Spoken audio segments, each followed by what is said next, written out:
அனைவருக்கும் வணக்கம். இன்றைக்கு பார்த்தீங்களென்றால் மணக்க சூப்பர் டேஸ்டான சாம்பார் பொடி எப்படி செய்யலாம்னு தான் பார்க்க போறீங்க. இன்றைக்கு பார்த்தீங்கன்னா இது அரைச்சா பிறகு 1/2 கிலோவுக்கு குறையத்தான் வரும். இந்த ரெசிபியை பார்த்தீங்கன்னா உங்களுக்கு தேவையண்டா இது பல மடங்கா நீங்கள் இதை அடுக்கியும் செய்து கொள்ளலாம். இந்த பொடியை பார்த்தீங்களா இது நீங்கள் வீட்டிலேயே செய்கிறபடியாக வாசனையாகவும் அதே நேரம் உங்களோட டேஸ்ட்டுக்கு ஏற்ற அளவுக்கு செய்து கொள்ளலாம். இந்த வீடியோவுக்கு போகிறதுக்கு முன்னால் நீங்கள் இந்த சேனலுக்கு ஃபஸ்ட் டைம் வரீங்கன்னா கண்டிப்பாக மறந்துடாமல் இந்த சேனலை சப்ஸ்கிரைப் பண்ணி பெல் பட்டனையும் கிளிக் பண்ணி வச்சுருங்க. அப்போ தான் நான் போகிற வீடியோவில் உங்களை வந்து சேரும். இப்போ வாங்க வீடியோக்குள்ளே போய் எப்படி இந்த ரெசிபியை செய்கிறேன்டா பார்ப்போம். இப்போ பார்த்தீங்கன்னா நான் பாவிக்கிற சரக்கு வகையில் எடுத்து வச்சுருக்கேன். இதோட எத்தனை கிராமோவில் எடுத்து வச்சுக்கிறேன்டா காட்டுறேன்னு வாங்க. 100 கிராம் செத்தல் மிளகாய் எடுத்துருக்கிறேன். இதே நேரம் குண்டு மிளகாய் எடுத்தீங்கன்னா குறைச்சி போடுங்க. குண்டு மிளகாய்ண்டா கொஞ்சம் கூட காரமாக இருக்கும், அதுக்காண்டி தான். இதுக்கு 150 கிராம் மல்லி எடுத்திருக்கிறேன். 25 கிராம் கடலைப்பருப்பு, 25 கிராம் துவரம்பருப்பு, 5 கிராம் வெந்தயம், 5 கிராம் மிளகு, 5 கிராம் சின்னச்சீரகம், 10 கிராம் பச்சை அரிசி, 10 கிராம் மஞ்சள் தூள், கிட்டத்தட்ட 3 கிராம் பெருங்காயத்தூள், 10லேருந்து 15 கருவேப்பிலைகள். இனி சட்டியை சூடாக்கின அப்புறம் இது எல்லாத்தையும் வறுத்து கொள்வோம். முதல் நான் மல்லியை எடுத்து வறுத்து கொள்கிறேன். இந்த எல்லா சரக்கு வகைகளையும் நீங்கள் வறுக்கும்போது மீடியம் ஹீட்டில் வச்சு வறுத்து கொள்ளுங்க. இந்த மல்லியை பார்த்தீங்கன்னா நல்லா சிவந்து வர்ற அளவுக்கு நல்லா வறுத்து கொள்ளுங்க. மல்லி நல்ல மிதமான சூட்டில் வறுத்து எடுத்தால் தான் நல்ல சாம்பார் பொடி வாசமாக இருக்கும். இப்போ பார்த்தீங்கன்னா இந்த மல்லி வறுவட்டது காணும். அடுத்ததாக பார்த்தீங்கன்னா இந்த கடலைப்பருப்பை வறுத்து கொள்ளுவோம். கடலைப்பருப்பை வறுக்கும்போது நீங்கள் நல்ல சிவந்து வர்ற அளவுக்கு வறுத்து கொள்ளணும்.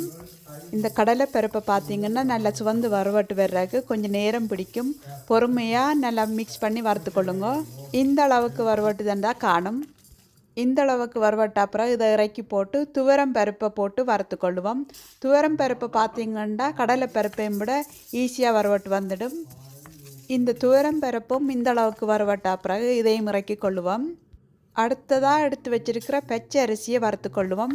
இது கொஞ்ச நேரத்துக்குள்ளேயே உங்களுக்கு நடுவாக பொரிஞ்சு வறுவட்டு வந்துடும். இந்த அளவுக்கு வறுவட்டாக காணும். அடுத்ததாக வெந்தயத்தை போட்டு வறுத்து கொள்கிறேன். இந்த வெந்தயமும் இப்படி பொன்னிறமாக வறுவட்டாக காணும். அடுத்ததாக சின்ன சீரகத்தை வறுத்து கொள்கிறேன். இது டக்கண்டு கருவி போடும் மெல்லிசா இப்படி இந்த அளவுக்கு வறுவட்டாலே காணும். இதோடு எடுத்து வச்சிருக்கிற கருவேப்பிலையும் வறுத்து கொள்ளுவோம். இந்த கருவேப்பிலைகளும் இப்படி காய வச்சு வறுவட்டாக காணும்.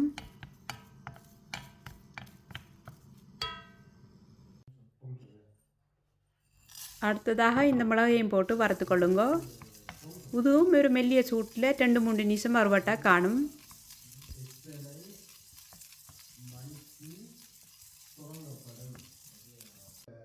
லாஸ்ட்டாக எடுத்து வச்சிருக்கிற செத்தல் மிளகாயை எடுத்து வறுத்து எடுத்துக்கொள்வோம். இந்த செத்தல் மிளகாயில் பார்த்தீங்கன்னா நான் கடைசியாக தான் போட்டு வறுத்து எடுத்துக்கொள்கிறேன். காரணம் என்னென்னா நீங்கள் முதலே செத்தல் மிளகாயை வறுத்துட்டு அந்த சட்டிக்குள்ளேயே வறுத்து எடுத்துக்கொண்டீங்கன்னா இருமல்களை உண்டாக்கும். அதனால தான் சொல்லிக்கொள்கிறேன். இதை லாஸ்ட்டாக போட்டு வறுத்து கொள்ளுங்க. இந்த மிளகாய் காரத்தால் இருமல் வராமல் இருக்கும். இந்த மிளகாயை வறுத்தெடுக்கும் போது கொஞ்சம் எண்ணெய் அல்லது உப்பு போட்டு வறுத்தீங்கன்னா இருமலை குறைக்கும். இப்போ பார்த்தீங்கன்னா நான் காட்டிய சரக்கு வகைகள் எல்லாத்தையும் வறுத்தெடுத்தாச்சு. இதோடு நான் காட்டியது போல் பெருங்காயத்தூளும் மஞ்சளையும் சேர்த்து பவுடராக அரைச்சி எடுத்துக்கொள்ளுவோம். இப்போ பார்த்தீங்கன்னா இது எல்லாத்தையும் போட்டு மிக்ஸி ஒன்றில் நல்ல பவுடராக இந்த சாம்பார் பொடியை அரைச்சி எடுத்து வச்சுருக்கிறேன். கண்டிப்பாக இந்த ரெசிப்பியை ட்ரை பண்ணி பாருங்க. அடுத்த கிழமை இந்த சாம்பார் பொடியை வச்சு ஒரு சூப்பரான சாம்பாரோடு சந்திப்போம். இவ்வளவு நேரம் இந்த வீடியோவை பொறுமையாக இருந்து பார்த்ததுக்கு நன்றி. அடுத்த இன்னொரு நல்ல வீடியோவில் சந்திப்போம்.